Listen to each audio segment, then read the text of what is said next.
Во клучните моменти кога се носи нова методологија за усогласување на платите од владата бегаат од камерите. Вице-премиерот за економски прашања Фатмир Битики, кој ги покани медиумите на пресконференција, си даде изјава само пред владината камера и тоа пред почетокот на настанот, а кога медиумите пристигнаа, се беше завршено. Од Конфедерацијата на слободни синдикати за Алфа вела дека власта мора да покаже сериозно за работникот да биде задоволен, а не секојдневно да се прашува како ќе преживее. Благоер Алповски рече дека не отстапуваат од барањата за повисоки плати веднаш. Тоа што сега треба да го направи владата, да го одврзе кесето, да ги усогласи платите таму каде што не се усогласени согласно членот 8 од Законот за минимална плата. Ако во скоро време не најдеме заеднички јазик, дека ние повторно ќе пристапиме со сите синдикални мерки за да си ги оствариме нашите права. Добро денеска, вице-премиерот Битики не испочитува со изјави, затоа прашувам колку се сериозни од нивна страна. Сватија дека платите во јавниот сектор се најниски плати во државата и не само најниски плати во државата, него Македонија има најниски плати во јавниот сектор во целото опкружување.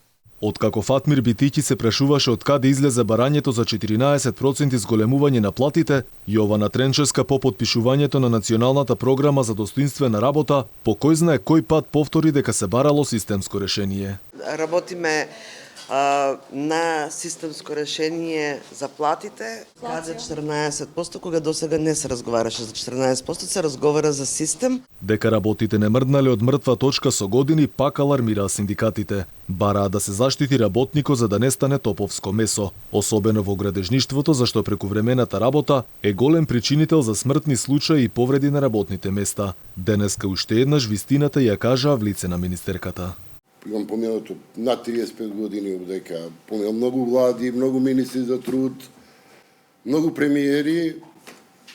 За жал морам да констатирам дека работите не се померија од мртва точка, дури назадуваат. Синдикатите беа едногласни дека достоинствената работа и плата, како и работното време, се главните столбови на една држава, што за жал кај нас ништо од ова не се почитува. И вела дека тоа мора да се промени, зашто работникот и натаму останува на дното по се. Денеска достоинственото работно време во Република Македонија е нападнато. Нападнато е со 72 часовната работна недела за изградбата на коридорите кои се според владата од стратешки интерес. За жал, достоинственото работно време е главниот столб на достоинствената работа, без кој достоинствената работа како таква не може да постои. Инаку синдикатите и владата уште утре ќе бараат ново решение за повисоки плати, а состанокот ќе се одржи во Министерството за финансии. Таму се очекува на иста маса да седнат со министерот Фатмир Бесими, кој треба на работниците да им каже за одржливоста на буџетот.